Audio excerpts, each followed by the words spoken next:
네, 오늘은 우리가 그동안 50일을 계속 세워왔는데 그 중에 이제 50일째 되어지는 오순절, 또 성령 강림절이라고 말씀하는 그 날입니다.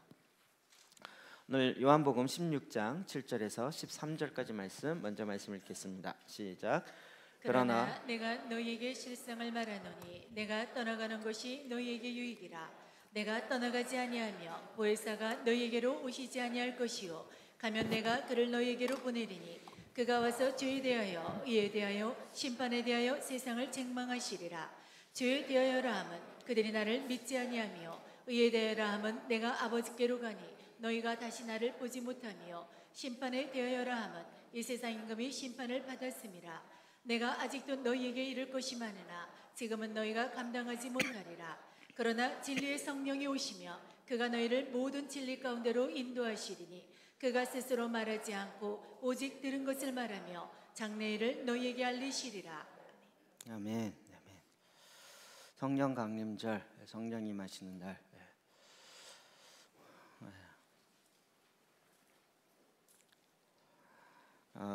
오순절에 1차적으로는 구약에 보면 시내산에서 하나님의 말씀을 받은 것이 오순절 그날이었고, 신약으로 오면서 그 오순절에 주의 성령이 임하여서 오순절과 말씀이 임하는 그날과 성령이 임하시는 그 날이 같은 날로 진행됩니다. 성령이 임하신다 그러면 우리가 갖고 있는 선 경험들이 있어요. 성령이 이렇게 임하셨더라. 또 들은 얘기도 있고, 또 뭐 부흥회나 나름대로 여기 교회를 다니면서 성령이 이렇게 임하신데 또 이렇더라. 내가 경험한 것도 있고 본 것도 있고 간접 경험한 것도 있고. 근데 이제 저 같은 사람은 계속 검증을 좀 많이 하는 스타일이잖아요. 세일도 많이 하지만 늘 검증을 많이 하거든요. 여기 보면 진짜 이 정리가 안 되는 영역이 성령의 역사심이에요. 잘 정리가 안 돼요. 이걸 어떻게 해야 되나. 그리고 또 사람마다 같지가 않아요. 굉장히 다양하게 이야기하는데 이거 어떡하? 이게 뭐지? 저한테 그런 긴 기간들이 있었습니다. 그리고 이제 뭐 나름대로 이렇게 저렇게 알아보고 경험하고 이러면서 성령님이 이렇게 일하신다는 거구나 라고 어느 정도, 완벽한 게 아니라 어느 정도 좀 알게 되고 정리가 되고 나서 보니까 많은 부분에 우리가 한쪽 부분만 바라보고 있는, 오해하고 있는 부분들이 참 많이 있고, 또 그러다 보니까 마치 동전의 양면을 바라보는 것처럼 어떤 사람은 앞면만 바라보면서 계속 얘기하는데 틀리진 않아요. 앞면을 얘기해요. 근데 어떤 사람은 또 뒷면을 바라보고 계속 얘기하는 거예요. 둘의 얘기는 같은 동전을 얘기하는데 내용은 너무 달라요. 누가 맞을까요? 둘 다 맞죠. 그렇죠? 그런데 전체는 아닌 거예요. 이런 일들이 참 많이 있고, 또 우리가 어떤 면에서 우리 인간이 갖고 있는 한계가 전부를 다 알 수 있는 상황은 아닌 거죠. 구원의 절기를 진행하면서 제가 계속 입에서 이야기했던 푸념처럼 하는 얘기가 있었어요. 그동안 우리가 아는 게 아니었다, 이런 거예요. 부활에 대해서도 그렇고, 뭐 하나님 나라 성육신의 절기, 사순절, 그 다음에 고난주간, 부활절, 그리고 이제 우리가 오순절 지나면서 성령 절기 이렇게 넘어가는데, 쭉 보면서 그렇구나, 아는 게 아닌 게 아니었구나. 성령님에 대해서도 우리가 경험한 거, 성령 그러면 방언 받는 거 1차적으로 생각나고, 그리고 이제 은사가 나타나는 거, 이런 쪽으로 많이 우리가 듣고 경험하기 때문에 성령을 받아라 그러면, 근데 저는 참 이게 쇼킹했어요. 제가 다녔던 교회, 우리 교단은 떠난 적이 없잖아요. 그래서 어느 교회 전도사를 있을 때 늘 이렇게 우리 교단의 입장에 강조하시는 그 담임 목사님이 친구분 부흥 강사를 모셨어요. 그분이 오셔서 부흥회를 하시는데 갑자기 그분만이 부르는 찬양 한 10곡 정도를 읽더라고요. 그래서 이제 성령의 이야기를 하시면서 하는데 얘기하기 쑥스러운데 하여튼 그 부르면서 제가 빵 터지면서 깜짝 놀랐어요. 많이 근데 성도들이 다 알고 다 따라하는 거예요. 말하기 쑥스러운데요. 갑자기 성령을 우리 구합시다 하더니 성령 받아라, 성령 받아라. 갑자기 뽕짝 분위기로 제가 깜짝 놀랐어요. 평상시 그런 분위기 아니었거든요. 교회 자체가. 이게 뭐지? 이제 그때 전도사였는데 도대체 이게 정서상으로 따라할 수가 없는 거예요. 갑자기 그 모드로 확 바뀌는데 더 놀란 건 성도들이 다 따라한다는 거예요. 나만 몰랐나? 이러면서 참 이렇게 각자가 경험한 성령의 역사하신 들이 굉장히 다양하죠. 그러면 이제 우리는 처음부터 다시 시작해야 돼요. 자, 그러면 성령님의 강림, 임하심을 우리가 뭘로 정의할 거냐? 뭘 기준으로 할 거냐? 우리의 기준은 항상 뭐죠? 말씀이죠. 네, 말씀.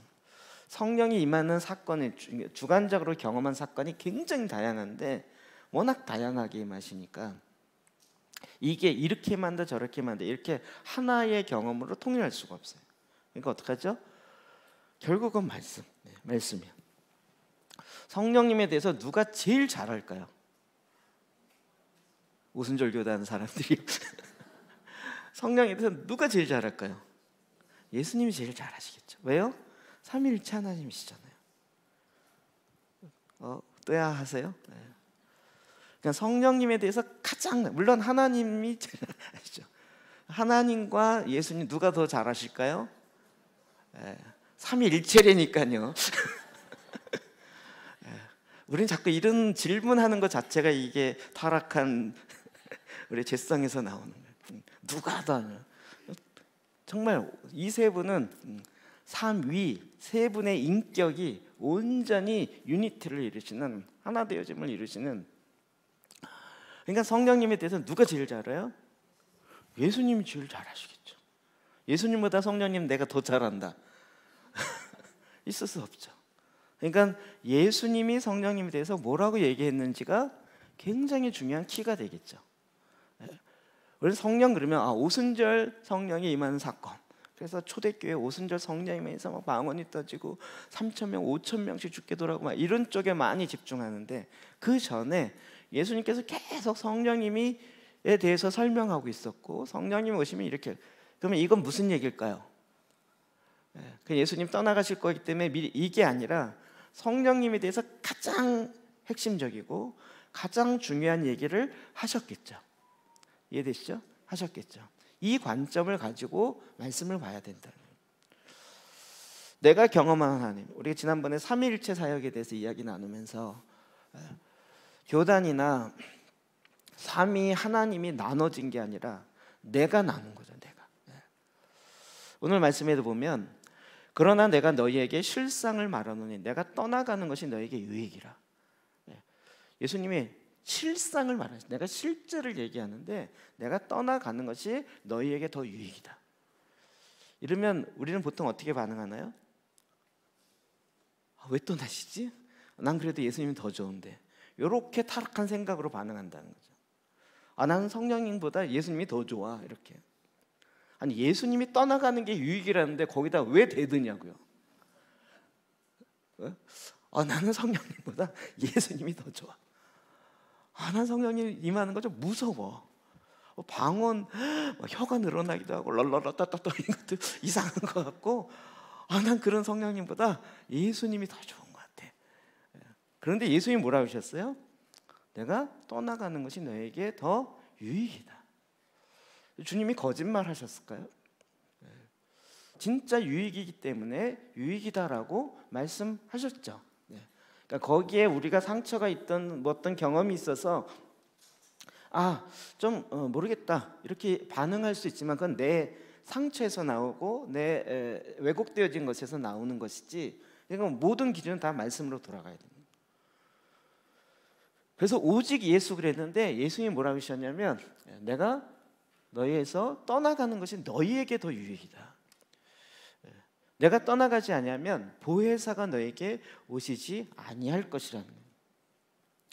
성령님에 대해서 누가 제일 잘 알아요? 예수님이요. 그래서 예수님이 떠나가시면 그때 보혜사 성령님이 너희에게 오실 것이라는 거예요.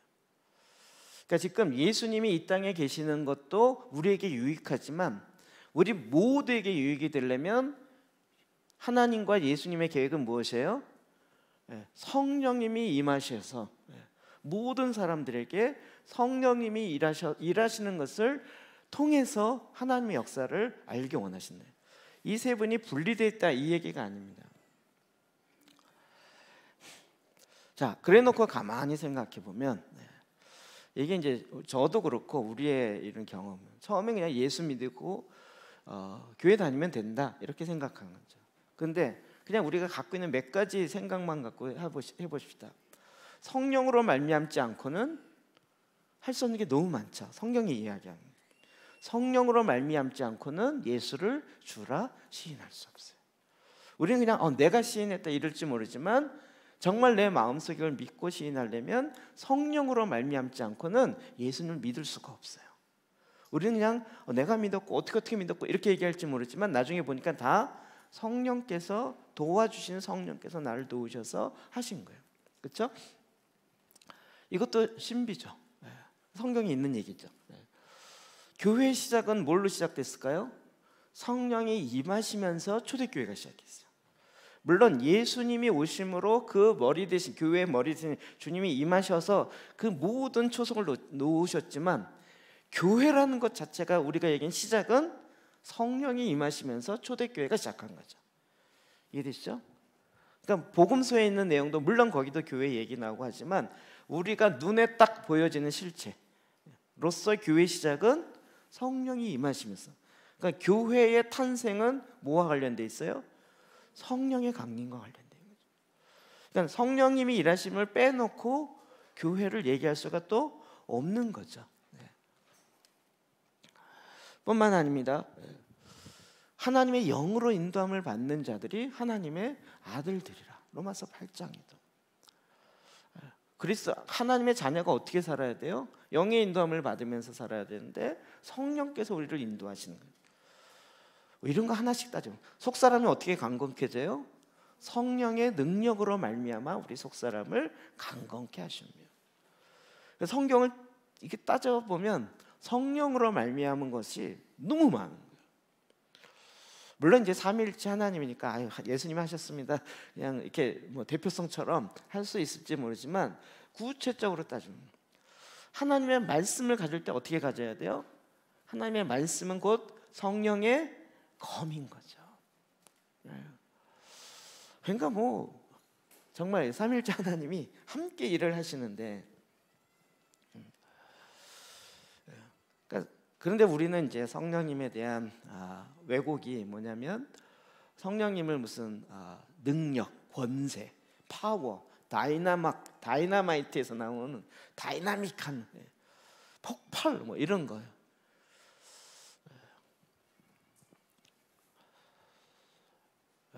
그러니까 성령님을 삼위에서 그 위격이라고 얘기하는 건 인격을 얘기하시거든요. 성령님이 인격을 갖고 있다. 이 표현이 좀 이상하게 들릴 수 있지만 성령님이 인격체로 그냥 무슨 파워고 능력이고 막 성령 받아라 쉬 그러면 뜨끈뜨끈 하면서 막 이렇게 이런 차원의 아니고 그렇게도 성령이 임할 수 있지만 성령님은 삼위일체 인격을 갖고 계시는 하나님이신 거죠. 그러니까 우리가 지금 하여튼 오해하고 있는 부분이 너무나도 많이 있는 거예요. 성령님은 굉장히 단순하세요. 심플하세요. 그런데 그 성령님이 임하셔서 우리에게 나타나시는 것은 너무 다양하세요. 그러니까 우리가 너무 나타나는 것에 집중하고 있었는데 가만히 보니까 성령님이 임하시는 게 너무 중요하다는 거예요. 제가 이제 책을 어떤 주제를 갖고 책을 보면 저는 그냥 한 주제를 왕창 다 파는 스타일이잖아요. 나중에 보면요 서론이 너무 중요하다는 걸 알아요. 처음에 서론은 그냥 빨리 본론 들어가려고 그냥 이렇게 갔잖아요. 본론 들어가다 막 헤매고 이 도대체 뭔 얘기야? 그러면 서론에 뭘 얘기하겠다고 다 적혀 있어요. 그렇죠? 일반적으로 서론에 보면 내가 여기에 대해서 이 책에서 뭘 얘기하겠다. 서론이 굉장히 중요한 거예요. 그러니까 성령님이 오신다, 이것도 성령이 오셔서 방언이 일어나고 뭐 오순절에 사도행전 역사 뭐 이렇게 많이 나지만 서론이 뭘까요? 예수님께서 서론을 깔아 놓으신 거예요. 오늘 본문에 보면 성령이 너에게 오는 게 유익이다 이러면서 그가 와서, 성령이 와서 뭘 하는지를 아주 서론을 딱 이야기하신 거예요. 성령님이 오셔서 방언한다 이렇게 얘기하신 게 아니고, 가장 중요하게 얘기한 건 뭐예요? 그가 8절에 그가 와서 죄에 대해, 의에 대해, 심판에 대해 세상을 책망하신 거예요. 자, 그러면 죄에 대해서 한다는 게 뭐냐? 이러면서 주님이 이거를 하나씩 풀어가기 시작하신 거죠. 그러면서 12절, 너희가 아직도 너희에게 이를 것이 많으나, 주님께서 이 성령님과 관련돼서 할 얘기가 너무 많았어요. 그런데 어떻게 해요? 지금은 너희가 감당하지 못하리라. 이 어마어마한 얘기를 아무리 이야기해도 제자들이 감당할 수 없는 거예요. 도대체 이해가 안 될 뿐더러 우리가 이 메모리 용량도 한계가 있어요. 좀 얘기하다 보면 그냥 메모리 아웃되는 거예요. 뭔 얘기인지 더 이상은 담아둘 그릇이 안 된다 이러면서. 그런데 주님이 지금 13절, 그러나 진리의 성령이 오시면 그가 너희를 모든 진리 가운데로 인도하시리니. 와, 예수님이 성령님이 어떻게 하시는지 알았어요. 너무 잘 아시겠죠. 네. 내가 지금 이렇게 얘기하는데 못 알아듣는다는 거 다 알아. 주님도. 제자들이 못 알아듣구나. 그런데 그럼에도 얘기하는 건 뭐예요? 나중에 진리의 성령님이 오시면 그가 내가 말한 걸 깨닫게 하실 거라는 거예요. 제가 하나 풀렸어요. 작년에 와서 영적인 삶의 그 성장의 원리 강의하셨잖아요. 제가 보기에도 하루 오후 되니까 못 알아듣기 시작하면서 다들 멍해지셨어요. 근데 그렇게 3일, 4일을 넘어갔거든요. 그래서 이틀부터는, 그 다음부터는 다들 이걸 어떻게 해야 돼? 그런데도 계속 얘기를 하셨어요. 저는 그게 신기한 거예요. 저도 웬만큼 이렇게 강의를 해보면, 설교를 해보면 알거든요. 지금 들어가고 있구나, 튀겨나오는구나. 근데 그 튀겨나오는데 계속 얘기하는 건 진짜 힘든 거예요. 근데 저한테 그 믿음이 없었던 거죠. 튀겨나오고 끝이라고 생각했는데 알고 봤더니 나중에 성령께서 이끌어 가실 거라는 거예요. 저에게 그런 믿음이 없었던 것 같아요. 몰랐었고. 그래서 제가 위로를 삼아요. 여러분이 이해 못하고 말씀이 튀겨나온다 할지라도 성령이 임하시면 그가 우리를 진리로 이끄실 거예요. 정말 생각나세요? 희한해요. 어렸을 때 얘기도 말씀 들었던 거 전혀 생각 안 나는데 어느 순간 툭, 어렸을 때 주일학교 때 들었던 말씀도 갑자기 기억하고 있지 않는데 뭐가 툭 생각나서 그게 그거였구나라고 깨달아지고 이해가 되는 그런 상황들이 있죠. 이게 다 뭐예요? 진리의 성령께서 우리에게 알려주는. 그러니까 지금 주님이 말씀하신 이 진리의 성령께서 오셔서, 보혜사 성령이 오셔서 하실 거라는 이 세 가지는 총정리하신 거죠. 우리가 이 서론을 제대로 알고 있어야 그 다음에 성령이 어떻게 일하시는지를 보게 되는 거예요. 그런데 이 진리의 성령을 알지 못하고 진리의 영이신 성령님이 하시는 걸 알지 못하면, 이해하지 못하고 받아들이지 않으면 어떻게 돼요? 못 깨달아지는 거예요. 자, 16장 7절이요. 시작. 그러나 내가 너희에게 실상을 말하노니 내가 떠나가는 것이 너희에게 유익이라. 내가 떠나가지 아니하며 보혜사가 너희에게로 오시지 아니할 것이요 가면 내가 그를 너희에게로 보내리니. 아멘. 떠나가는 게 유익이라. 왜? 그러면 성령이 오셔서 우리로 하여금 그 진리가 무엇인지, 예수님이 하신 진리와 또 예수님 자체가 진리이신데 그 진리를 잘 설명해 주시고 깨닫게 하시고 그 삶을 살게 해준다는 거예요. 그러니까 우리에게 유익이죠. 제 말씀 저는 갑자기 생각이 하나 툭 난 거예요. 저희가 이제 청년부 사역자를 구하느라고 근데 참 이렇게 쉽지가 않더라고요. 게다가 지금 우리가 하고 있는 일들 있잖아요. 보혈기도, 말씀기도, 제사기도 굉장히 많은 걸 하고 있는데 교육자가 와서 이런 것을 도와줄 수 있고 가르쳐 줄 수 있고 해줄 수 있어야 되는데 그런 걸 모르고 못 하시는 교육자가 오면 배워야 되는 거죠. 청년들한테 이거 어떻게 해야 되나 이게 안 풀리는 거예요. 그래서 게다가 보혈기도부터 시작해서 각지체 예방기로 뭐 초대교회에서 뭐 그러다 보니 이 많은 걸 도대체 어떻게 해야 되나 막 그래서 이건 뭐 막 그냥 와 주님이 보내주시겠다라는 기대보다 한숨만 푹 나면서 그래서 어쩔 수 없이 제가 했잖아요.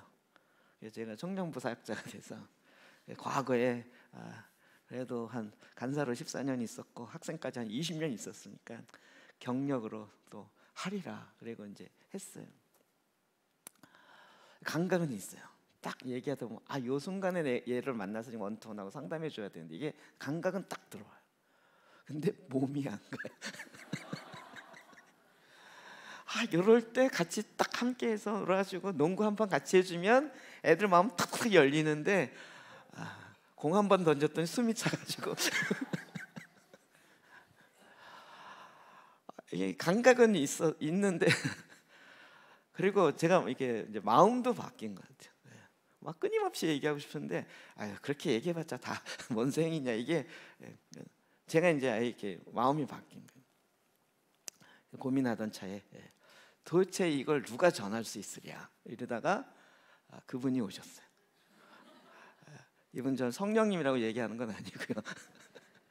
오늘 이렇게 참관하러 오시긴 하셨지만 다음 주부터 그래서 이런 메시지와 이런 걸 가장 그래도 한국에서 가장 이렇게 잘 전하시고 실제로 살아내고 있는 잘 전할 수 있는 그분이 오셨어요. 저기 검은 옷 잠깐 소개할까요? 예 인사를 하죠.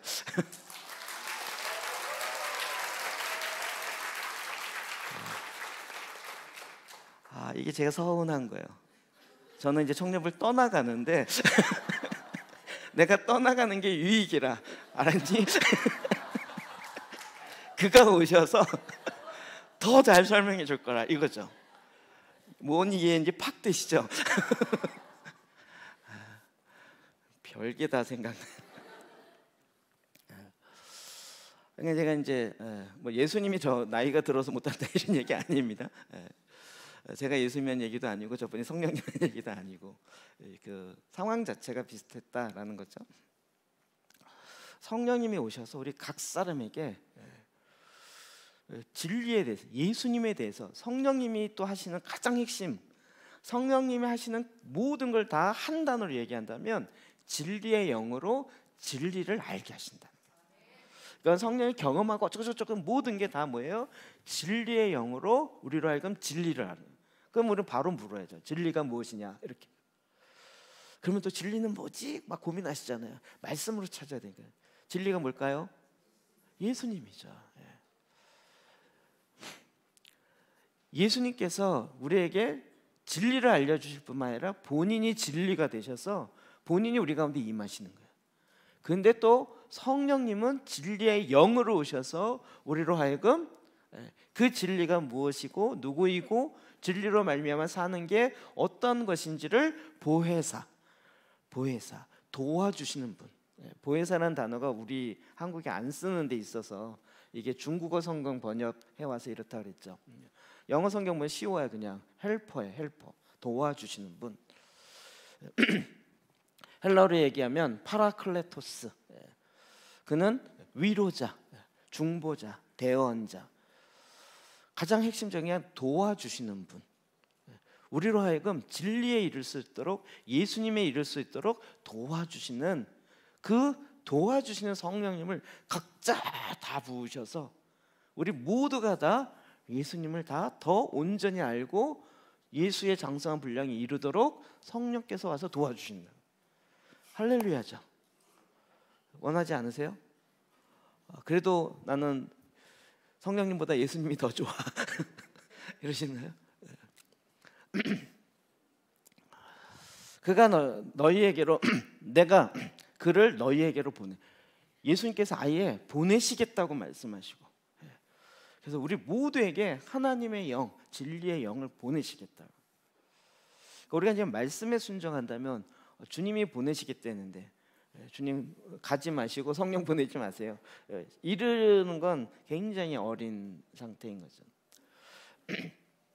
자, 요한복음 15장입니다. 그 앞에 지금 16장 봤는데 15장 앞부분부터 지금 성령님에 대한 이야기를 하는데 26, 27절만 먼저 봅시다. 시작. 내가 아버지께로부터 너희에게 보낼 보혜사 곧 아버지께로부터 나오시는 진리의 성령이 오실 때 그가 나를 증언하실 것이요 너희도 처음부터 나와 함께 있었으므로 증언하느니라. 진리의 성령이 오실 때 그가 어떻게 해요? 그가 나를 증언하실 거라는 거예요. 예수님의 제자들도 예수님과 함께 있었기 때문에 예수님을 증언하겠지만 진리의 성령이 오실 때 그는 예수 그리스도를 증언해 주세요. 왜요? 예수님이 진리고 생명이고 길이기 때문에. 또 1절 2절 16장 1절 2절입니다. 시작. 내가 이것을 너희에게 이름은 너희로 실족하지 않게 하려 함이니 사람들이 너희를 즐겨할 뿐 아니라 때가 이르면 무릇 너희를 죽이는 자가 생각하기를 이것이 하나님을 섬기는 일이라 하리라. 아주 독특하게 이야기하시는데 내가 너에게 이것을 이루는 것은 너희가 실족하지 않게 하려 함이라는 거예요. 이 얘기를 뒤집으면 뭘까요? 우리는 굉장히 많은 부분 실족하고 있어요. 우리는 아니라 그럴지 모르지만 마음에 위로를 못 받고 있고 뭐 누군가 내 말을 좀 대신해 줬으면 좋겠는데 대신해 준 변호사가 없고 뭔가 좀 나의 권리가 있는 것 같은데 권리를 찾아주는 사람이 없고 그래서 우리는 너무나도 많은 아니 평상 일상이 실족. 그런데 주님께서는 실족지 않게 하기 위해서 성령님을 보내신다. 2절에도 사람들이 너희를 출교할 뿐 아니라 때가 이르면 무릇 너희를 죽이는 자가 생각하기를 이것이 하나님을 섬기는 성령님을 받고 성령님이 우리를 진리로 인도하시는 이런 것을 보고 세상에서 출교시켜요. 유대교에서는 아예 이단이라고 해서 출교시켜 버렸어요. 그리고 그런 사람을 잡아 죽여요. 박해 시대에는. 근데 이게 뭐라 그러냐면 하나님의 일이다 그랬어요. 바울 이전에 사울이 그랬죠. 오니 어떻게 인간이 하나님이야? 이건 있을 수 없는 신성 모독이고 이건 저런 쌍이단은 죽여야 돼. 그래서 돌로 쳐 죽이고 자기가 옷을 벗어 증인 삼고 그것도 모자라서 다마스커스에 그리스도를 믿는 자를 잡으려고 갔던 그게 바로 사울이었죠. 바울 이전의 사울. 이게 무슨 얘기일까요?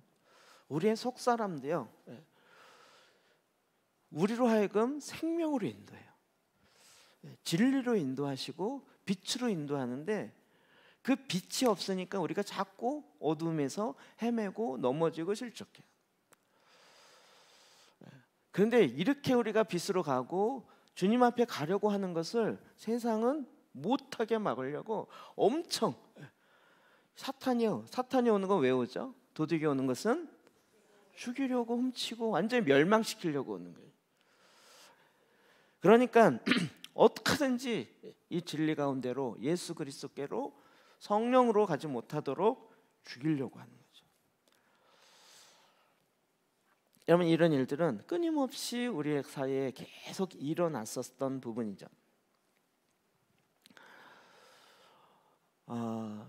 지금도 이렇게 보면 말씀을 깨닫고 나서 오늘 일단 결론으로 얘기하겠지만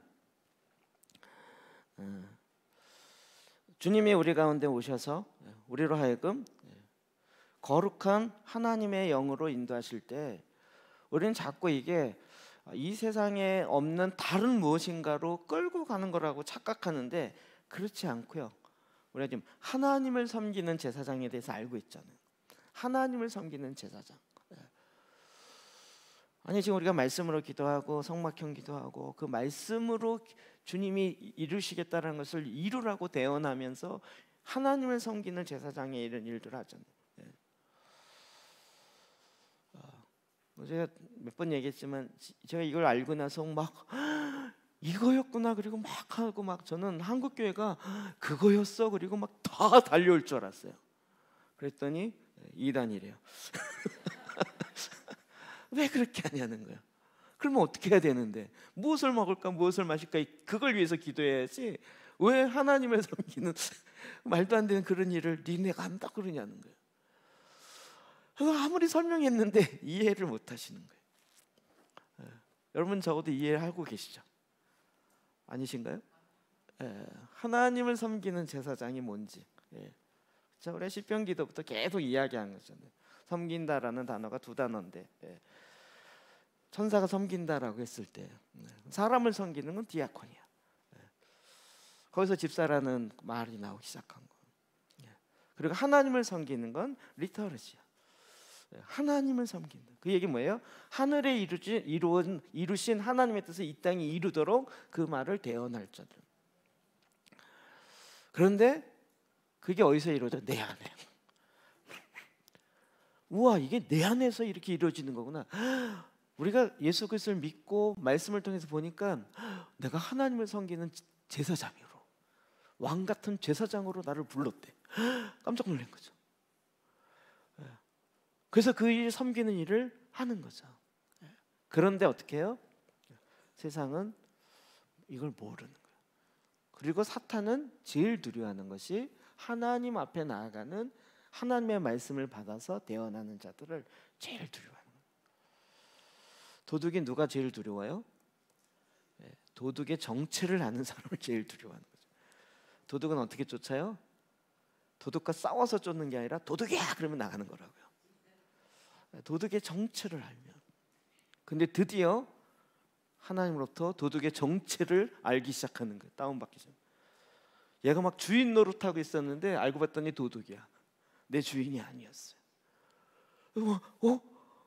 내가 섬기는 주인이었는데 그가 나에게 먹을 걸 주고 그가 나에게 도움을 줬었는데 했더니 하나님이 아니라는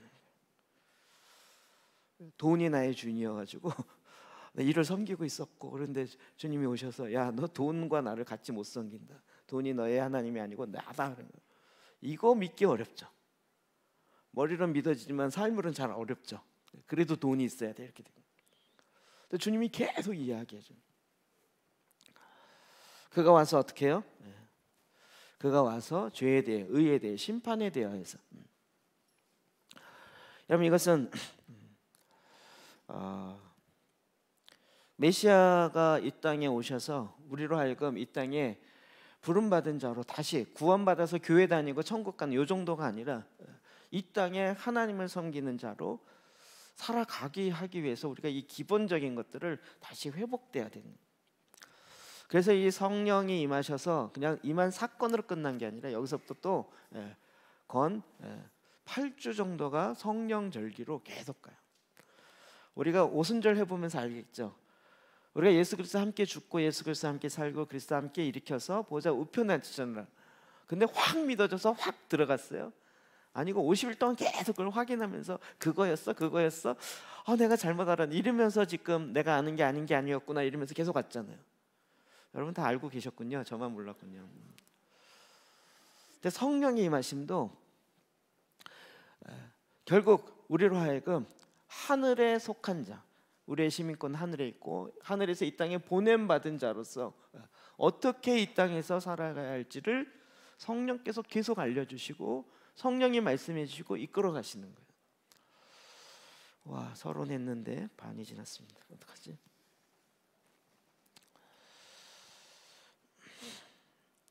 자, 그러면 이제 하나씩 좀만 살펴봅시다. 죄에 대해서 세상을 책망하심이라. 8절과 9절 읽어볼까? 시작. 그가 와서 죄에 대하여 세상을 책망하시리라. 죄에 대하여라 하면 그들이 나를 믿지 아니하며. 아멘. 죄에 대해서 성령님이 오셔서 죄를 심판한대요. 책망한대요. 세상을 책망한대요. 이게 지금 무슨 말인가? 그럼 우리 자꾸 우리가 갖고 있는 생각으로 해석하려고 하죠. 근데 성경은 대부분 해석을 달고 있어요. 뭐죠? 9절에 보니까 죄에 대하여야 함은 그들의 나를 믿지 아니함이라. 믿지 아니하는 세상을 심판한다는 얘기인가 보다. 그런데 그 믿는다라는 표현이 과연 우리가 갖고 있는 그 차원의 표현이 아닌 거죠. 예수님이 얘기할 때 믿는다가 교회 다닌다 이렇게 얘기하셨겠어요? 그게 아니겠죠. 주님을 믿는다는 건 주님과 온전한 연합, 하나 되어짐을 이야기하는 거예요.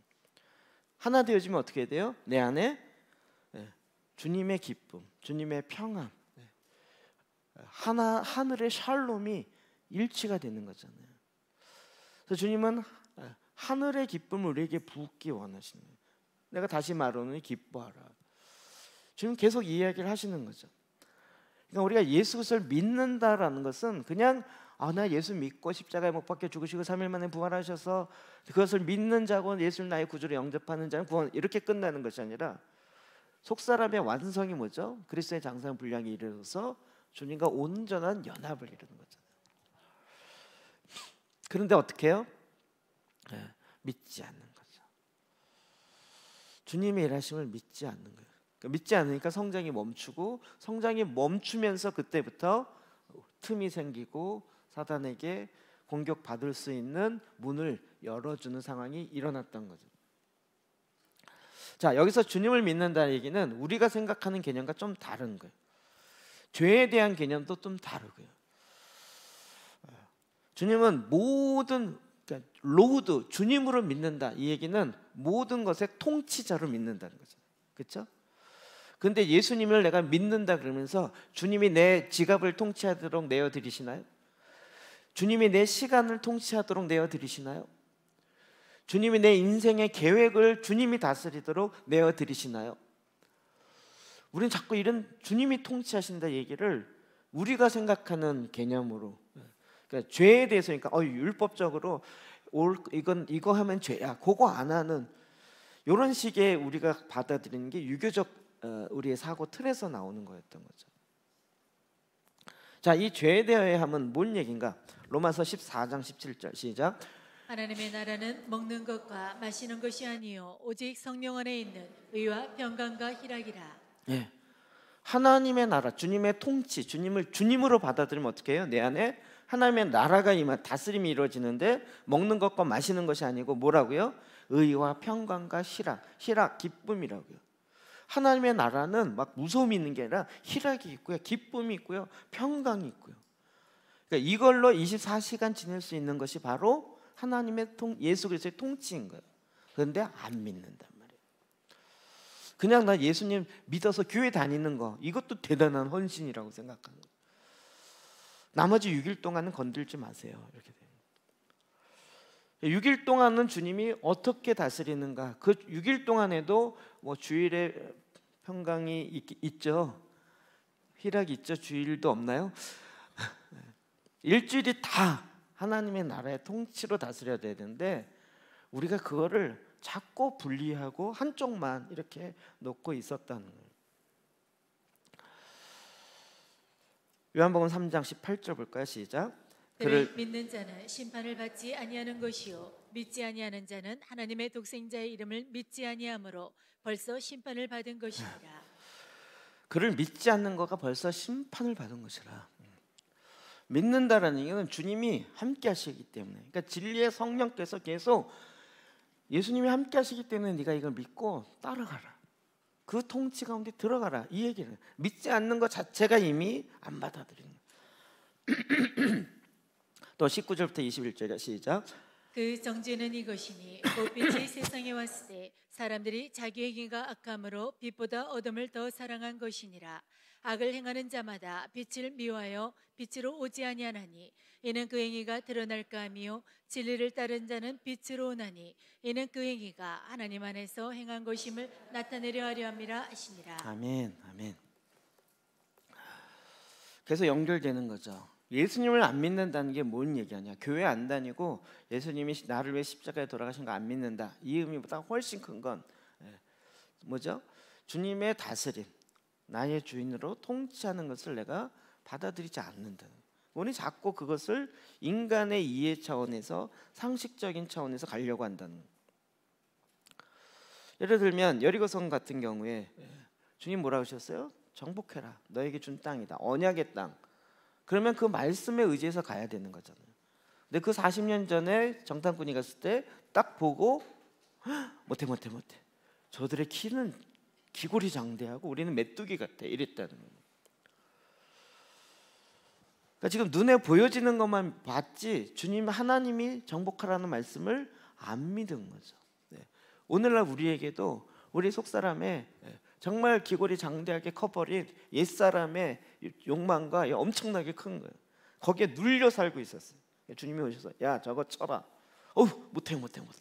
내가 저 밑에서 40년을 살았는데 어떻게 이기냐고요. 이러면서 주님의 통치에 대해서 받아들이지 못하는 죄의 핵심은 예수님을 안 믿고 교회 안 된다 이 차원보다 지금 통치가 회복되지 않는다. 실패한 얘기를 했는데 성공한 얘기를 하면 성공? 좀 그런데요. 저희 교회를 개척할 때 많은 분들이 착각했더라고요. 교회를 이제 저희 분립 개척했잖아요. 딱 10년 돼서 이거 건물 짓는데 8억 들었어요. 그 당시에. 그때 철골 HBM을 사고 난 다음에 중국에 철 파동이 일어나갖고 철값이 2배로 뛰었어요. 그 정도로. 다행이다 이랬어요. HBM 여기 오지도 않았어요. 공장에 사기를 해놓고 돈 다 지급했는데 그때 나중에 해보니까 8억 들었어요. 우와 저 목사님이 개척도 전에 교회부터 짓는다 이래갖고 어떤 분이 그러더라고요. 돈 되게 많나 보다 이랬더니 돈 없었어요. 통장에 100만 원 이상 넘어간 적이 없었고요. 마이너스가 아니면 다행이었고요. 집이 있었나 보다 아니에요.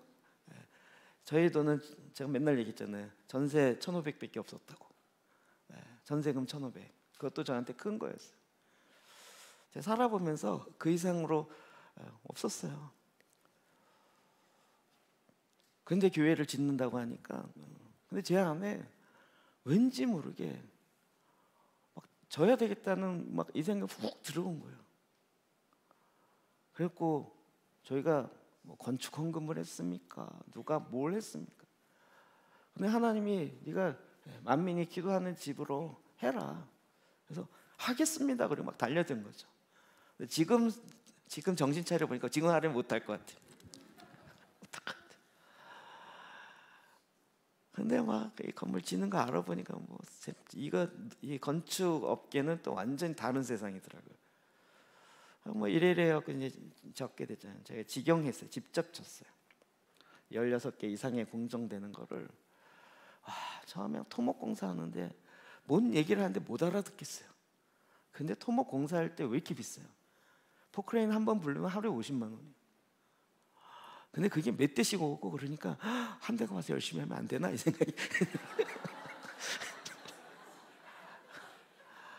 그래서 뭐 기초한다고 포크레인에 뭐 콘크리트를 부어야 된다는데 한 20대 이상 막 부어. 왜 저렇게 많이 붓지? 저기 한 대 올 때마다 얼마인데 이게 뭐 계산이 딱딱 올라. 포크레인 기사가 와서 여기 뭐 져요? 그래서 아니 뭐 그냥 이제 뭐 짓는데 이렇게 기초를 많이 해요? 그러더라고요. 그래서 제가 답 못하게 공장 져요? 그랬어요. 공장 하나하나 저는 하나도 모르는 거예요. 근데 주님이 하라고 그랬어요. 근데 지금 돌이켜보니까 진짜 하나님의 은혜가 많았어요.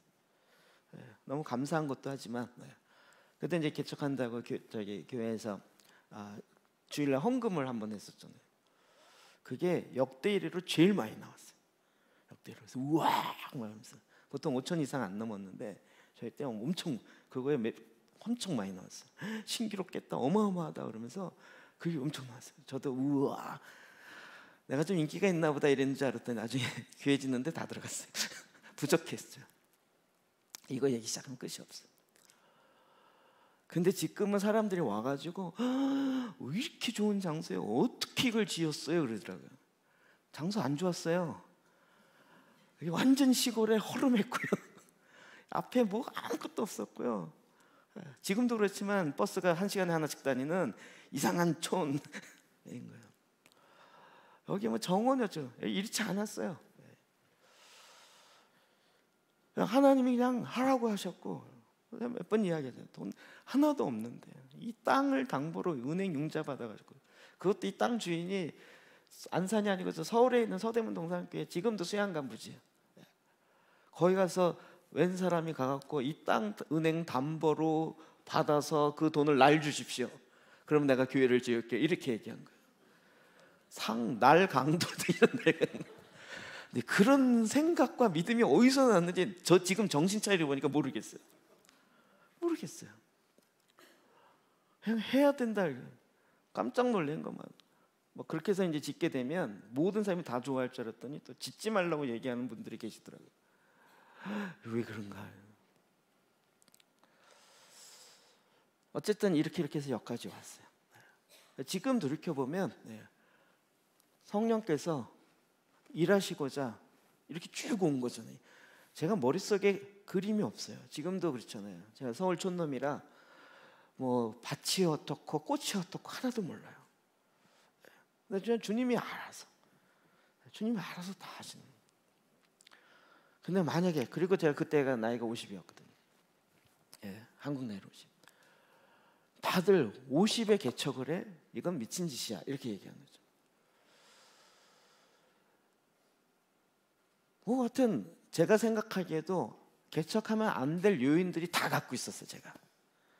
그런데 하나님이 하시라 그럼 그냥 해서 여기 왔어요. 이렇게. 지금도 보면 기적이에요. 완성이에요. 주님이 다스리겠다, 주님이 하라 그러겠다, 하셨다 그랬을 때는 저한테 8억이요? 택도 없어요. 그 돈이 뭔지도 감이 없어요. 그리고 제가 생각하면 그 당시에는요, 제가 이제 결제 다 했거든요. 포크레인 하면 나중에 오면 얼마 보내주세요. 그러면 통장에서 보내고 보내는 재미에 살았어요. 내 평생 이런 거 보내볼까 그러면서 어떤 막 5천 쫙 보내고 2천 쫙 보내고 많이 보내는데 그래서 근데 나중에 이제 잔고가 이렇게 줄어드니까 이거 얼마 안 남았는데 이렇게 되는 거예요. 하나님이 통치하셔서 정말 주님의 방법으로 주님이 일하셨고요. 그래서 지금 이렇게 하나님이 일하신 거예요. 무슨 얘기인지 이해되시죠?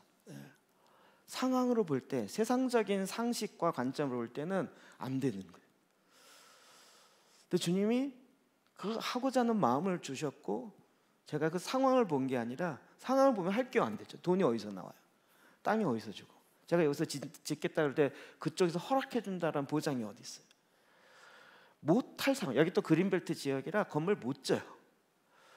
설계도 안 되는 상황이에요. 그런데 또 기가 막히게 이 그린벨트 담당하는 공무원이 퇴직해가지고 건축사무소 했는데 바로 그분을 만나가지고 자기가 여기 관리했던 땅인데 이런 땅이 있다는 거 자기는 눈치껏 봐도 없었는데 어떻게 이런 땅이 있냐 그러면서 기정이라 그러면서 이건 내가 해주겠다 그래. 자기가 이거 막 그래갖고 그 담당 저희 공무원 찾아가갖고 내가 선임이잖아, 선임. 내가 선임인데 너 이거 법을 모르지? 이 법이 가르쳐가면서 어간해줬어. 별 희한한 이거 얘기를 1시간 얘기해야 돼요. 하나님이 이렇게 저렇게 도우신 일이요 너무 많아. 근데 그건 뭐야? 다 주님이 하시겠다 그러면 우리가 아멘 그리고 하면 되는데 그냥 딱 보면 8억 못해. 눈에 보이지도 않고 내 주머니에 있지도 않고 그리고 가능성도 없고. 근데 그 길을 전혀 알 수도 없고 그건 그 길을 가봐야 아는 거죠. 그런데 대부분은 안 믿어요. 저는 사실 믿었다기보다는 정신없었다 이렇게 자꾸 얘기하는 거예요. 정신없으니까 했다 이렇게 생각하는 거예요. 지금 돌이켜보니까 제가 한 게 아니고 예수님께서 계획을 갖고 다 하신 거예요. 게다가 이 땅이 50년 전부터 사놓은 땅이에요. 게다가 저희 교단의 어른이신 박윤선 박사님이 목회하던 교회의 소양강부지 50년 동안 여기서 기도하고 나라의 어른, 우리 교단의 어른이라고 얘기해서 그분이 그래서 거기에 김인종 목사님이 전도사로 있으면서 사역하셨던 거예요. 어마어마한 전통이 있어요.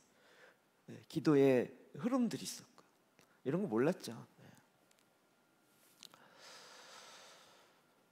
주님은 주님이 임하셔서 주님이 이 땅에 하고자 하는 것을 말씀하시는데 우리가 주님을 안 믿어요.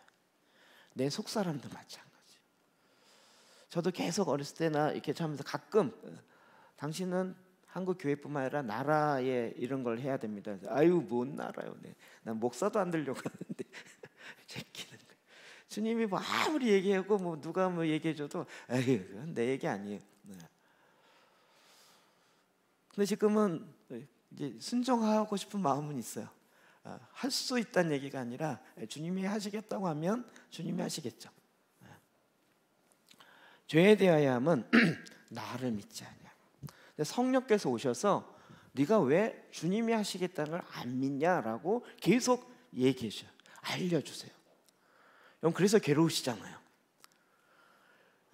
부활의 절기에서 뭐가 훅 부활해갖고 짠 내가 부활이다 자동으로 되는 줄 알았더니 그게 아니라 내 안에 있는 주님을 안 믿었던 걸 자꾸 드러내시는 거예요.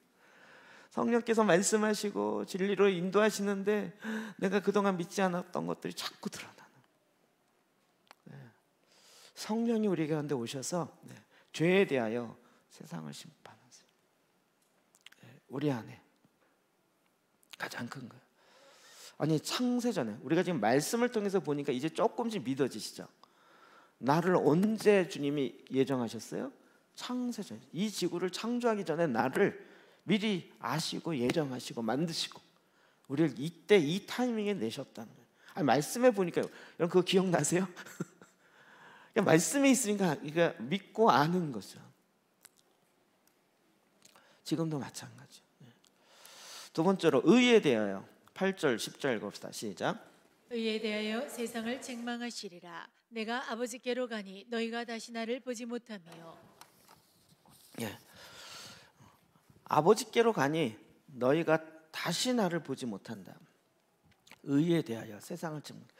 이것도 또 의가 뭐냐? 이거 뭐냐면 우리가 하나님 보호자 우편의 관점으로 봐야 되는 거예요. 이 땅에서 보는 의에게 뭐가 옳은 거냐 이렇게 얘기하면 이 땅의 기준 갖고 보는 거죠. 이게 옳은 거야. 그러니까 무엇이 선이냐 아니냐 이거 갖고 맨날 싸우면서 우리가 살아왔던 거잖아요. 선악을 알게 하는 나무의 패턴으로 살아온 거죠. 근데 이제 하나님 보호자 우편에서 의가 뭔가 이렇게 보면 개념이 확 달라지는 거죠. 성경은 놀랍게도 우리가 갖고 있는 의의 개념을 확 뛰어넘어 버립니다. 로마서 1장 17절 볼까요? 시작. 복음에는 하나님의 의가 나타나서 믿음으로 믿음에 이르게 하나니 기록된 바 오직 의인은 믿음으로 말미암아 살리라 함과 같으니라. 복음에 뭐가 나타나요? 하나님의 의가 나타났어요. 그 의가 뭘까요? 로마서 3장 20절 21절 시작. 그러므로 율법의 행위로 그의 앞에 의롭다 하심을 얻을 육체가 없나니 율법으로는 죄될 깨달음이라. 이제는 율법에 하나님의 한 의가 나타났으니 율법과 선지자들에게 증거를 받은 것이라. 법을 줬어요. 법을 줬는데 법의 목적은 무엇이에요? 이게 옳은 거냐 그런 거냐를 갈라기 위해서 법을 줬단 말이에요. 그렇죠? 그러니까 다 율법주의라는 것은 이 법을 지킴으로 내가 의롭게 된다. 그러니까 세상도 다 그거잖아요. 나 지금 법을 지키면서 사는 사람이야. 이 얘기는 내가 의로운 사람이야. 이렇게 얘기하는 거잖아요. 그런데 이렇게 해서 법을 다 지킬 수 있는 사람이 있어요? 없어요. 그랬더니 21절 이제는 율법 외에 하나님의 한 의가 나타났어요. 말씀 이해되시나요? 우리가 그렇게 이게 의야라고 세상에서 얘기했던 이런 것 말고 다른 차원의 하나님의 의가 우리 가운데 표현이 딱 알겠죠? 나타나셨어요. 히브리서 7장 21절 24절 시작. 그들은 맹세 없이 제사장이 되었으되 오직 예수는 자기에게 말씀하신 이로 말미암아 맹세로 되신 것이라. 주께서 맹세하시고 뉘우치지 아니하시리니 내가 영원히 제사장이라 하셨도다. 예수는 영원히 계심으로 그 제사장 직분도 갈리지 아니하느니라. 예, 이제 새로운 의가 나타났어요. 얘기를 좀 바꿔보면 이 말씀대로 사느냐 못 사냐 이거 갖고 계속 얘기했는데 하나님께서 새로운 의를 딱 주셨어요. 뭐냐면 아예 말씀이신 그분을 우리에게 보내주셨어요. 우리는 맨날 그 법조문 가지고 이게 옳라 틀려 그랬는데 이 법을 만드신 분이 아예 오셔버렸어요. 그래서 이제 우리에게 의는 뭐예요? 예수님이 의가 된 거예요. 우리 안식일을 지킬 때 어떻게 안식일을 지키는 거냐, 1km 이상 가야 되냐 말아야 되냐, 이거 갖고 어떤 게 옳은 거냐 그런 거냐 막 이거 갖고 싸우고 있었는데, 이 안식일을 만들어 버리신 분이 아예 오셨어요. 그러니까 지금 우리가 주님을 믿는다는 건 뭐예요? 의이신 그분이 아예 내 안에 들어오셨어요. 성령께서 이걸 계속 우리에게 알려주시는 거예요. 그분이 지금 보좌 우편에서 이야기를 하시는 거예요. 그러니까 주님이 말씀은 하나님 보좌 우편에서 지금도 영원한 제사장이 되셔서 지금도 주님이 말씀하는 것이 곧 의가 되는 거죠. 하나님이 남한과 북한을 통일하겠다라고 예수님 통해 말씀하시면 그게 곧 의가 되는 거죠. 누가 맞고 뭐 미국이 맞고 중국이 맞고 어쩌고 해도 주님이 말씀하시고 주님이 이야기하면 그게 의가 되는 거죠. 근데 이 세상은 그렇지 않고, 세상 이게 의야 이게 옳은 거야 자꾸 얘기하는데, 거기에 대해서 성령님 오셔서 아니야 라고 속사람으로 이야기하면 우린 자꾸 이게 옳은 거야 이게 옳은 거야 그런데, 성령님이 오셔서 우리로 하여금 진짜 의가 무엇인지를 우리에게 알려주시는 거예요. 성령으로 말미암지 않고는 의가 무엇인지를 알 수가 없어요. 조금 어렵지만 이해되시죠? 그러니까 아예 더 높은 차원에, 아예 더 온전한 차원에서 우리에게 확 부어주시는 거예요. 아까 얘기했지만 언니 보혈기도 뭐 시편기도 이런 거 하는데 아예 오셨어요. 여러분 놀라는 거 그거죠. 맨날 강사로 왔다가 이제는 아예 매주 온대요. 으뜨하죠. 매주 강사로 오는 게 아니고요. 저도 약간 그런 경우가 있어요. 제사장 기도 배우고 싶다고 와요. 이건 어떻게 해 저렇게 해요. 제가 듣다가 답답한 거야. 이걸 말로. 저는 이게 복잡한 게, 제사장 기도할 때 이건 어떻게 해요 그러면 머리가 벌써 어떻게 해야, 감사 기도는 어떻게 해요, 번제단 기도는 어떻게 하면 이게 와 저거 2시간짜리인데 이거 3시간짜리인데 할 게 너무 많은 거예요. 근데 그걸 제가 저한테 물으면 여러분 힘들어지는 게 그런 거예요. 제가 그래서 지혜가 생겼는데 뭐냐면, 그 대답을 제가 안 하고 이미 하신 우리 리더나 우리 성도들 데려다가 이분 질문에 답해 주세요 이러면 돼요. 어느 분이 물은 거예요. 제사장기도 하러 왔어요. 저 멀리서 오시고 막 배우러 왔어요. 같이 하고 나서 질문하는 거예요. 그때 이제 마침 우리 리더들이 같이 있었고 얘기하는데 질문하는 거예요. 이건 왜 그런 거예요? 왜 4번 왜 해요? 이러면서. 그러면 저는 옆에 들으면서 머리가 막 저 이거 뭐 이거 얘기해주고 저거 얘기해주고 이거 2시간짜리인데 이게 막 머리가 막 복잡하는데, 옆에 있는 리더가 딱 뭐라면 그냥 해요 이러는 거예요. 그래서 제가 막 근데 더 놀라운 건 질문하는 사람이 그랬더니 옆에 있던 다른 분이 그냥 하면 돼요 그랬더니 그래요 그러면서 너무 굉장한 걸 깨달은 것처럼 이런 거였구나. 제 별의별 생각을 다 해요. 성령님이 오셔서, 저는 이게 막 대답하기 너무 많은데 성령이 오셔서 그냥 딱 한마디 그냥 해 그러면 그러면서 이렇게 이걸 알려주신다고요. 뭐 다 알아서 하는 게 아니고요. 그냥 성령님이 오셔서 뭐가 하나님 보좌 우편에서 어떤 의가 떨어졌는지를 우리에게 주신다고요. 그걸 알려주시고요. 이거 최고 아니겠어요? 근데 우리는 그 성령님 없이 그냥 여기서 뭐가 선이냐 악이냐 이거 막 갖고 싸우고 그러니까 막 교단 갈라지고 뭐가 갈라지고 이렇게 되게 많이 일어나요. 근데 그냥 하나님 보좌 우편에서 예수 그리스도가 의이시고 그가 말씀하시고 그걸 성령께서 알려주시는 거예요. 마지막 심판에 대해서 8장 11절 18절과 11절 시작. 그가 심판에 대하여 세상을 책망하시리라. 심판에 대하여라 함은 이 세상 임금이 심판을 받았음이라. 아멘. 심판에 대해 그러면 주님 또 내가 뭔가 잘못하면 벌금을 내겠다, 심판을 자꾸 우리 세상의 차원에 이야기하잖아요. 그게 아니라 어디서요? 하나님 보좌 우편에서 주님과 같은 차원에서 이 말씀이 풀어져야 우리가 뭐 어떤 심판이구나 아는 거예요. 근데 설명이 항상 있어요. 11절 어떤 거예요? 심판에 대하여라 함은 이 세상 임금이 심판을 받는다. 그러면 이 세상에 막 어느 나라가 심판받겠다, 일본 심판받겠다 이러면 되게 좋잖아요. 어디가 심판받을까 이렇게 자꾸 생각이 드는 거죠. 근데 세상 임금이 누굴까요? 요한복음 12장 30절, 31, 33절 시작. 이제 이 세상에 대한 심판이 이르렀으니 이 세상의 임금이 쫓겨나리라. 내가 땅에서 들리며 모든 사람을 내게로 이끌겠노라 하시니 이렇게 말씀은 자기가 어떠한 죽음으로 죽을 것을 보이심이로라. 물론 이건 1차적으로 예수님의 십자가의 죽으심이고 거기에 십자가의 들리심을 이야기해요. 그런데 또 한 가지는 뭐냐면 승천하셔. 제가 이중적으로 있다고 지난 승천절 때 잠깐 얘기했어요. 주님이 십자가에서 못 박혀 죽으시는데 어떻게 해요? 죽음의 권세를 깨트리시고 일어나시니까 그 다음부터 이 죽음의 권세를 가지고 가장 강력하게 일했던 애가 누구예요? 이 세상의 임금인 거죠. 이 세상의 임금에 이 모든 사람에게 다 먹혀 들어갔던 이 어둠의 권세가 깨져버리는 거예요. 할렐루야죠. 할렐루야. 근데 문제는 아직도 그 권세를 쓰고 있는데 그걸 모르고 그 권세 밑에 종노릇하고 있는 경우가 너무 많은 거예요. 그래서 주님 성령이 오셔서 뭘 하신다고요? 이 세상의 임금을 심판한다고요.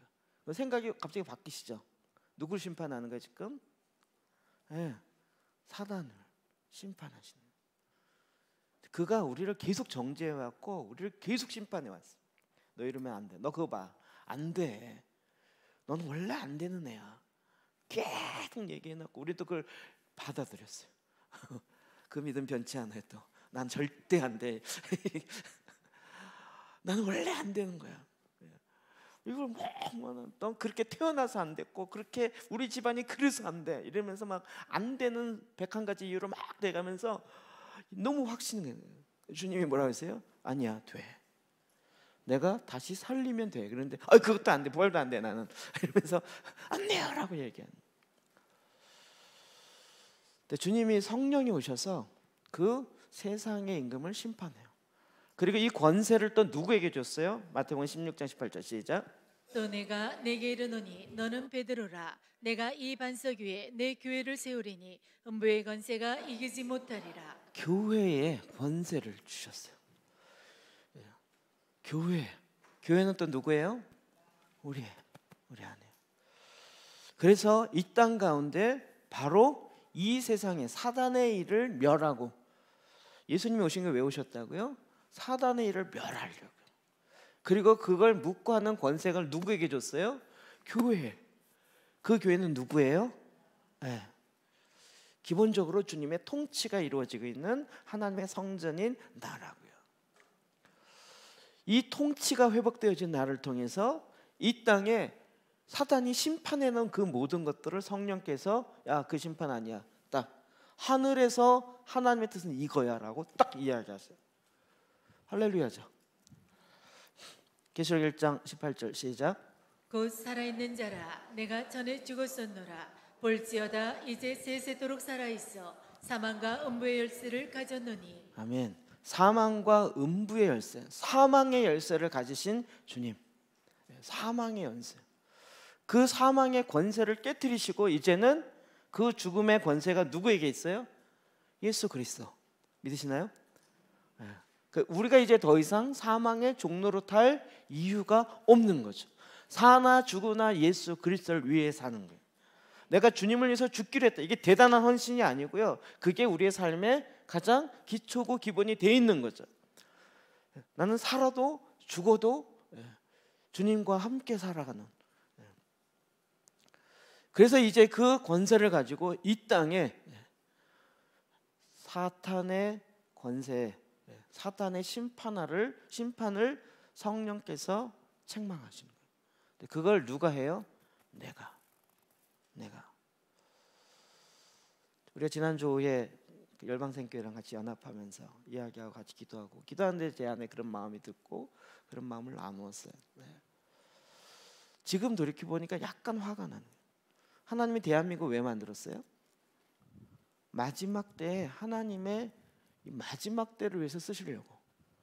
근데 5,000년 동안 우리의 유업을 빼앗겼어요. 그래서 5천 년 동안 우리 뭐라 그러냐면 우린 안 돼, 우린 안 돼, 우린 맨날 가난하고 안 돼 이랬어요. 근데 하나님이 딱 한 번 얘기하시니까 그냥 한순간에 세계 경제 10위권 딱 들어가 버리는 거예요. 5천 년 역사상 이런 게 어디 있었냐고요. 근데 이게 다 뭐예요? 하나님의 계획 가운데 있는 거죠. 원래부터 안 돼 이게 아니었고 하나님이 갖고 계셨던 하나님의 계획 가운데 있는 거예요. 제가 생각이 바뀌었어요. 남한과 북한이 통일이 안 되는 이유 중에 하나는 통일이 되면 사탄의 나라가 엄청 흔들리기 때문에 얘네 통일 못 시키게 해야 된다라고 지금 아주 엄청 막고 있어요. 근데 그걸 뚫어낼 수 있는, 하나 되게 할 수 있는 권세가 누구에게 있어요? 교회에 있단 말이에요. 교회. 이걸 무슨 민족적 통일이나 정치적 통일이나 이념적 통일로 있는 게 아니라, 그럼 그냥 제가 이번에 모니터링 해보니까 리더 통해보니까 북한 사람 처음 만난 사람 되게 많더라고요. 그래갖고 그 얘기 하더라고요. 북한 사람 뿔 달려 있는 줄 알았는데 뿔이 없네요. 뭐 이런 얘기를 다른 교회에서 했대요. 우리 교회가 아니고. 근데 그것 때문에 상처받았다 그런 얘기 하더라고요. 이번 와서 보았더니 우리 형제 제대해갖고 왔는데 미 앞잡이의 뭐라 그랬지? 미 제국주의의 괴뢰 출신인데 생긴 거 보니까 괜찮구만요. 뭐 이런 게 있다는가? 서로 오해가 엄청난 거예요. 서로 오해가. 근데 그게 딱 한 번 만나고 그리스도 안에서 기도하고 그러니까 하나님의 영으로 하나가 돼버린 거예요. 교회가 연합되게 하는 일을 앞장서서 하는 거예요. 이게 뭘로 연합을 이루겠냐고요. 무슨 통일 대박? 돈 갖고 연합을 이루겠냐고요. 주님이 보좌 우편에서 세상은 갈라놨을지 모르지만 하나님께서 딱 이야기하시고 하나님의 심판, 하나님이 얘기하는 그것이 바로 이 땅. 이걸 우리가 알아서 이 땅에 하나님의 뜻을 풀어내기 시작하는 거예요. 골로새 2장 15절 시작. 통치자들과 권세들을 무력하여 드러내어 구경거리로 삼으시고 십자가로 그들을 이기셨느니라. 통치자들, 권세자들 어디서 듣던 얘기 아닌가요? 우리의 싸움은 혈과 육에 속한 것이 아니라 정사와 권세와 어둠의 주관자들과 하늘에 있는 악의 영들을 대항해요. 하늘에 있는 악의, 이 하늘이 어디예요? 하나님 보좌 앞이 아니고 우리가 얘기하는 두 번째 하늘이라는 거죠. 거기를 잡고 있는 악의 영들을 향해서 그들을 이길 수 있는 권세를 누구에게 줬어요? 교회. 이젠 그들을 십자가로 그 통치 권세자들을 무력화시키는 이게 우리한테 있는 거예요. 저희가 지난번에 유업 회복에 대한 강의를 다시 하고 그 말씀을 계속 보면서 제 안에 그 이사야 42장 22절 말씀, 이 백성이 도둑 맞으며 탈취를 당하였고 다 굴 속에 잡히며 옥에 갇히도다. 노략을 당하되 구할 자가 없고 탈취를 당하되 돌려주라 말할 자가 없도다. 지금 우리의 이 삶이 이렇게 살도록 예정돼 있고 살도록 무슨 운명이 이런 게 아니라 빼앗기고, 그래서 굴 속에 있고 탈취를 다 당하고 있는데 누가 와서 야, 네 거 아니야 돌려줘 라고 얘기하는 사람이 없다고요. 근데 성령께서 오셔서 뭐라 그러세요? 야, 이거 얘에게 준 유업이야. 얘는 내가 낳았어. 나의 자녀야. 그러니 이 자녀에게 열방의 유업을 다시 돌려줘 라고 성령이 말씀하시는 거예요. 우리가 계속 눌려있고 뭐 세상이 어떻고 뭐 가난하고, 여러분 가난 상관없어요. 전 지금까지 예나 지금이나 지금까지 저는 가난하다고 생각해요. 제가 교회 짓고 뭐 해서 뭐 돈이 많아졌나요? 저희 집이 생겼나요? 저기 사택이지 저희 집인가요? 여전히 저는 뭐 별로 그렇다고 뭐 보험을 들어놨나요? 뭘 해놨나요? 그냥 여전히 살아요. 그런데 계속 세상을 떵떵거려요. 이 대한민국을 바꿔야 되고 하나님의 나라가 임해야 되고 이제는 아니 열방까지. 왜요? 성령께서 야 돌려줘라. 얘가 더 이상 여기에 눌려있을 자가 아니고 토굴에 갇혀있을 자가 아니고 얘는 하나님이 자녀로 낳았도다. 그가 갖고 있는 아브라함에게 주었던 언약과 유업을 이제 돌려줘라. 열방을 다스리도록 내가 얘를 창조하였노라. 이 원래 하나님의 형상이 다시 회복되어지도록 돌려줘라. 네가 얘를 심판하고 너는 안 돼, 너는 못해, 너는 할 수 없을 밖에 없어 라고 이야기할지 모르지만 그건 다 끝나고 주님이 와서 그 심판을 심판하신다고. 사단이 이렇게 이야기했던 것들을 심판하시고 그 사탄을 멸하고 이제는 우리가 죽음을 두려워하잖아요. 여러분, 안 죽는 자가 되는 것이 아니라 죽음 자체를 두려워하잖아요. 우리 죽을 거예요. 우리의 육은 끝나서요. 근데 그 죽음에 두려워서 평생 종노릇하는 일을 하지 않아요. 이제는 이 땅에 성령께서 오셔서 저희가 알고 깜짝 놀란 거예요. 내가 하나님과 동역하는 동역자야? 믿으시나요? 하나님이 이 땅에 하고 싶은 얘기를 나를 보고 대언하라는 거예요. 성령이 하시는 일이 뭐라고요? 위로자, 대언자, 도와주시는 자. 주님의 입만 주님께 내어드리면, 근데 이 입이 맨날 내 염려와 걱정만 나와. 그래서 이걸 바꿔야 되는데요.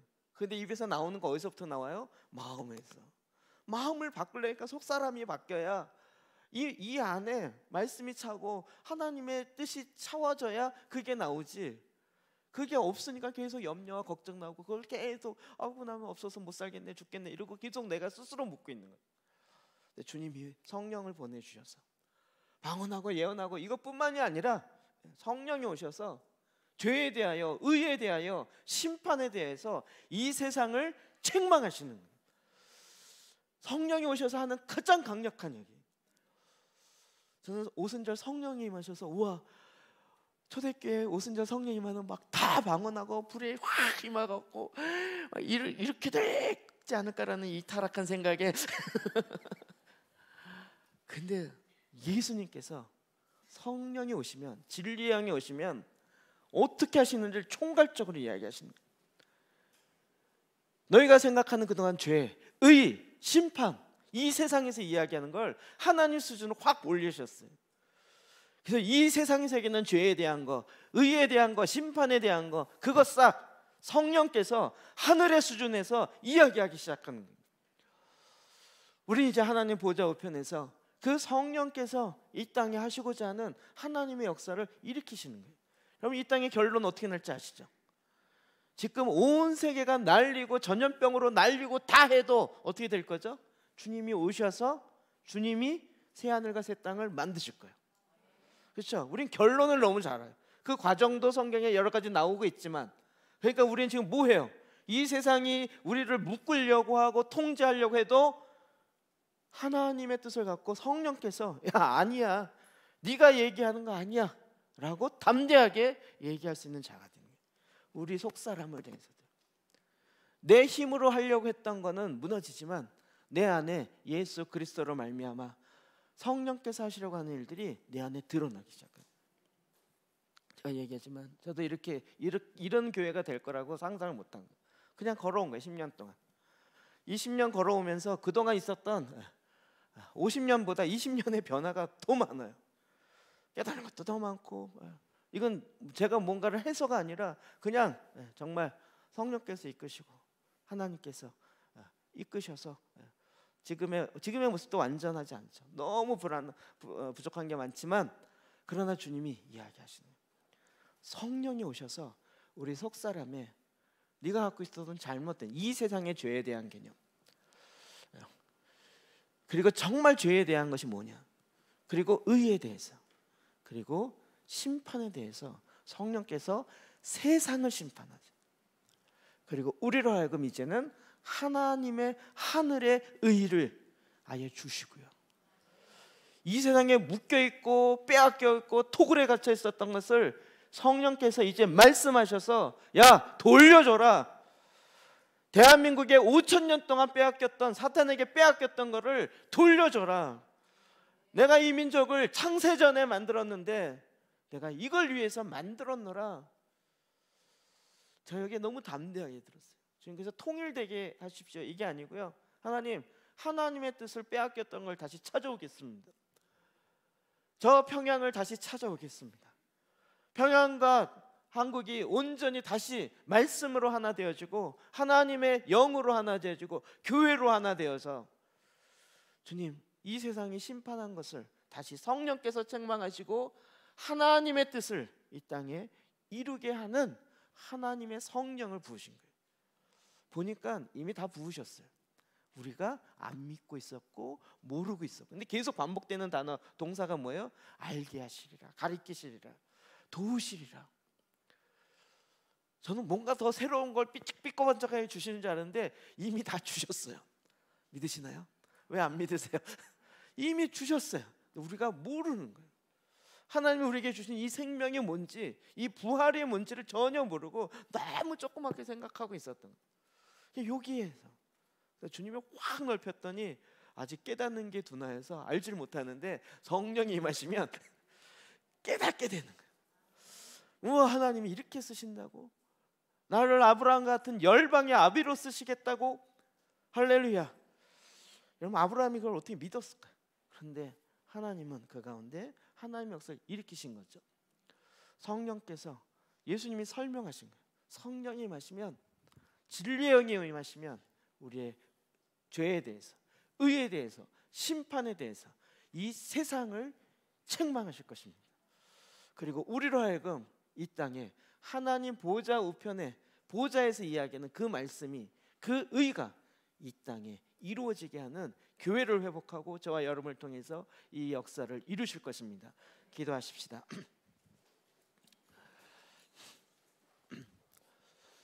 그동안 우리가 잘못 알고 있었던 것들을 이 시간 좀 내려놓고 기도하십시다. 주님, 주님이 말씀한 걸 믿겠습니다. 주님이 말씀하신 걸 내가 받아들이겠습니다. 내가 갖고 있는 내 생각, 내 이론이 아니라 모든 이론을 예수 그리스도 앞에 무릎 꿇게 하고, 주님 오직 진리이시고 생명이시고 기준이시고 말씀이시고 본체이시고 의이신 그 주님의 말씀을, 주님을 내가 온전함으로 믿고 내 마음에 의지하여 나가겠습니다.